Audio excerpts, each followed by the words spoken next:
Lord has created man and women and दोनों को equal नेमतें दी, इक्वल राइट्स दिए in their own sector. They are different but equal. बिस्मिल्लाहिर्रहमानिर्रहीम. लक़द ख़लक़नल इंसाना फ़ी अहसनि तक़वीम. He created both of them in the best stature. दोनों को अधिकार दिए, हक दिए, लेकिन इंसान एक दूसरे को हक देने के बजाय हक मानने में ज़्यादा आगे होता है. इसी वजह से हम देखते हैं कि सोसाइटी में अल्लाह सुब्हानो ताला ने जो औरत को मकाम दिया था, हुकूक दिए गए थे उसको, वो पामाल किए गए, उसके हक नहीं दिए गए, उसके स्टेटस को नहीं मेंटेन किया गया, उसको इस्तेमाल की चीज़ बना दिया गया.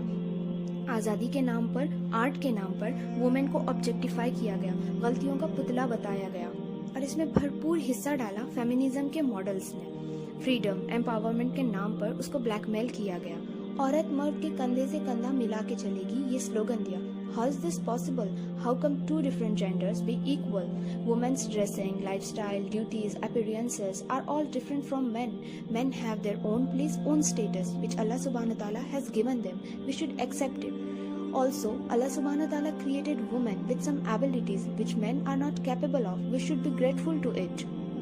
As William Shakespeare said, the world would be imperfect without the presence of the woman. Also, Nelson Mandela said, freedom cannot be achieved unless women have been emancipated from all kinds of oppression. But above all this, क्या women free है? क्या women को empower किया गया?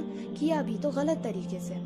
औरत के image को damage किया गया, सोसाइटी के स्ट्रक्चर को क्रश किया गया. इसके इफेक्ट्स, इसके नतायज हम भुगत रहे हैं. रेप केसेस की सूरत में, डोमेस्टिक वायलेंस, तलाक, female foeticide, kidnapping, human trafficking, old age homes की सूरत में. कहने को तो हम एक मॉडर्न और डेवलप सोसाइटी में हैं जहां हर एक को आज़ादी है, बट वुमेन को इस आज़ादी के नाम पर ऑपरेस किया गया, उसको फोर्स किया गया to put herself in men shoes. उसको एक इनकम का जरिया बनाया गया. She has been forced to work outside and at home as well. ये इक्वालिटी, ये आज़ादी कहाँ हुई? और इन सारी चीज़ों ने सोसाइटी को अंधेर कर दिया. ये अंधेरा इस्लाम से पहले भी था, बट इस्लाम एक रोशनी, एक प्रकाश बन के आया हमारे लिए, सारी ह्यूमैनिटी के लिए.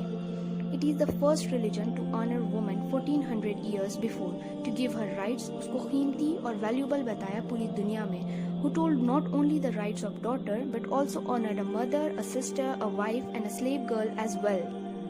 A woman is a light and should bright not everywhere with anyone. Islam honors her by protecting her light and right. She should be preserved like a diamond. Islam honors her by covering her, by wrapping her beauty so she remains an expensive diamond forever. She is precious because उसी से दुनिया कायम है, जिंदगी चलती है. She preserved the future.